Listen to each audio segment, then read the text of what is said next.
और अब खबर टीवी के छोटे पर्दे की। टिकटॉक और इंस्टाग्राम पर रील्स बनाने के शौक ने मुंगेर की बेटी मनीषा रानी को बिग बॉस ओटीटी सीजन 2 में पहुंचा दिया है। इस शो को बॉलीवुड स्टार सलमान खान होस्ट कर रहे हैं। बिंदास बिहारी स्टाइल से पूरे देशवासियों के दिलों पर राज करने वाली मनीषा रानी अब बिग बॉस में धमाल मचा रही है। मनीषा के चयन से न सिर्फ उनके माता पिता बल्कि मुंगेर के लोगों में काफी खुशी है।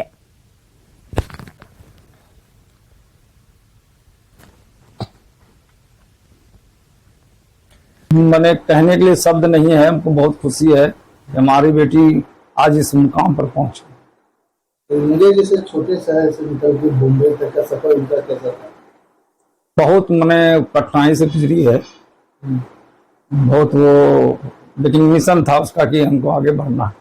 बहुत ही चुलबुली, बहुत ही नटखट टाइप की थी। हम लोग में से सारी सिस्टर में से वो एकदम हट के थी।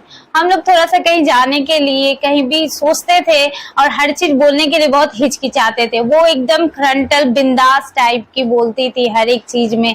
कोई भी पास में अंकल हो आंटी हो, वो उसका हरकत ही ऐसा रहता था कि उसके साथ सारे लोग इतना घुल मिल जाते थे, इतना खुश हो जाते थे। वो रोते हुए इंसान को वो हंसा देती थी। बचपन से ही उसका एक अलग ही रूप हम लोग के, मेरे फैमिली में से एक अलग ही है। और भागलपुर में गर्मी का असर सिर्फ इंसानों पर ही नहीं बल्कि नदी और तालाबों पर भी अब पड़ रहा है। जिले की कई नदियां और तालाब पूरी तरह से सूख चुके हैं, वहीं कई तालाब सूखने के कगार पर हैं। भागलपुर का सबसे बड़ा झील जगतपुर झील 80% से ज्यादा सूख चुका है और ऐसा पहली दफा हुआ जब जगतपुर झील का पानी सूखने के कगार पर पहुंच गया है। जगतपुर झील के चारों ओर दरार पड़ गई है। जगतपुर झील के सूख जाने से पशु पक्षी के साथ किसानों को काफी दिक्कतों का सामना करना पड़ता है। मंडल पदाधिकारी हो या फिर और भी संबंधित अधिकारी हो, इन्होंने ध्यान नहीं दिया। वहाँ गलत तरीके से चारों ओर कुड़ाई हो गई। झील को जो है गलत तरीके से निर्माण हो गया। सड़कें काफ़ी ऊंची हो गई। तो आने वाले समय में वो झील में अब पानी नहीं रहेगी, वो सूखी हो गई। धीरे धीरे उसमें लोग बोरिंग करके उसको खेती करेंगे, खेती लायक रहेगी। और पक्षियों के तो अब वहाँ पर हम लोग उस क्षेत्र को एक बिहारवासी एक अच्छे क्षेत्र को हम लोगों ने खो दिया है। भागलपुर में भीषण गर्मी का असर सिर्फ इंसानों पर ही नहीं बल्कि नदियों और तालाबों पर भी पड़ा है। इस वक्त मैं नवगछिया के जगतपुर में हूं और जगतपुर झील जिले का सबसे बड़ा झील कहलाता है, लेकिन भीषण गर्मी के कारण जगतपुर झील का लगभग 80% पानी सूख चुका है। जगतपुर झील का यह नजारा है और हम आपको तस्वीर दिखाना चाहेंगे कि यह जगतपुर झील का केंद्र बिंदु है, केंद्र है और केंद्र में मात्र 20% ही पानी बचा हुआ है। जगतपुर झील का एक बड़ा भूभाग है, लगभग 2 से 2.5 किलोमीटर के रेक्टेंगल में यह झील है, लेकिन पानी जो है मात्र अब 20% ही तालाब के बीच में बचा हुआ है। लगभग चारों तरफ जो है तालाब के चारों तरफ के हिस्सों में अगर नजर डालें तो सिर्फ और सिर्फ दरारें नजर आएंगी। तालाब के सूख जाने से सिर्फ जो है पक्षियों पर ही नहीं बल्कि इसका मानव जाति पर भी असर पड़ा है। इतिहासकारों की माने तो ऐसा पहली बार हुआ है कि जगतपुर झील का लगभग ही पानी जो है वो सूख चुका है। हालांकि इससे पहले कई दफा जिले में भीषण गर्मी का असर देखने के लिए मिला था, लेकिन इसके बावजूद भी जगतपुर झील का पानी नहीं सूखा था। जगतपुर झील के सूख जाने से पशु पक्षियों के साथ साथ यहाँ के स्थानीय किसानों को भी इसका नुकसान झेलना पड़ रहा है।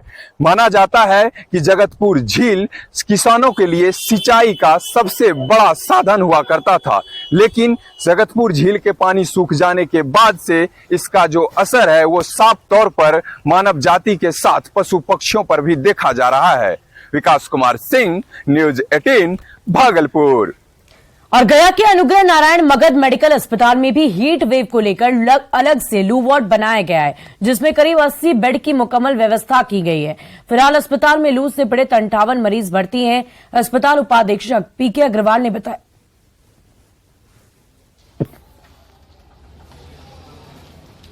गया में भी अत्यधिक गर्मी पड़ रही है। उस गर्मी से आम जनजीवन पूरी तरह से अस्त व्यस्त हो चुका है।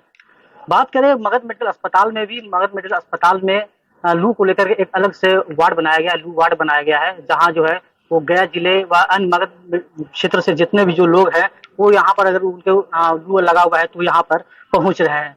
मगध मेडिकल अस्पताल के हीट स्ट्रोक वार्ड में अभी हम मौजूद है और यहाँ पर करीब अभी भी 58 मरीज यहाँ भर्ती है। हालांकि अधीक्षक उपाधीक्षक का मानना है कि वे जो लोग हैं वो संदिग्ध मरीज है लू के। फिलहाल अभी तक जो है बताया जा रहा है कि 2 लोगों की मौत हुई है लू से, लेकिन वो भी उपाधीक्षक का कहना है कि वो भी पोस्टमार्टम रिपोर्ट आने के बाद ही वो पूरी तरह से स्पष्ट हो पाएगा कि वो लू से मौत हुई है, अभी अन्य बीमारी से मौत हुई है। 4 दिन से यहाँ भर्ती है, उनको बुखार आया था उसके कारण। तो इलाज हाँ, इलाज चल रहा है। बुखार तो खत्म हो गया लेकिन वो फिर से बुखार आ गया।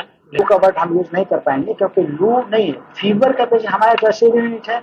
हमारे यहाँ सेप्टिसेमिया, हेमरेजिक सारे चीजें आते हैं, सब में फीवर होता है। तो जो भी पेशेंट आ रहे हैं, पेशेंट की सुविधा के लिए हम लोग उसको वार्ड में न भेज के प्री पैक के फुल एसी वार्ड में भेज रहे हैं। तो वहाँ पे अभी पेशेंट रोज आ रहा है, जा रहा है। जो है वो हीट वेव है और बता दें कि गया को भी रेड जोन अलर्ट में रखा गया है और इस वजह से जो है वो काफी लोग जो है लू की मार से यहाँ पर भर्ती हो रहे हैं। आपको बता दें कि मगध प्रमंडल से जो लोग मरीज है वो यहाँ पहुंच रहे हैं और इसके लिए एक अलग वार्ड भी बनाया गया है। फिलहाल मरीजों के लिए यहाँ सारी व्यवस्था किया गया है, आइस बॉक्स की व्यवस्था किया है, फुल्ली एसी लगाया गया है। इस तरह से कह सकते हैं कि मगध मेडिकल अस्पताल में लू वार्ड में व्यवस्था बेहतर है। एलोनली न्यूज़ 18 गया।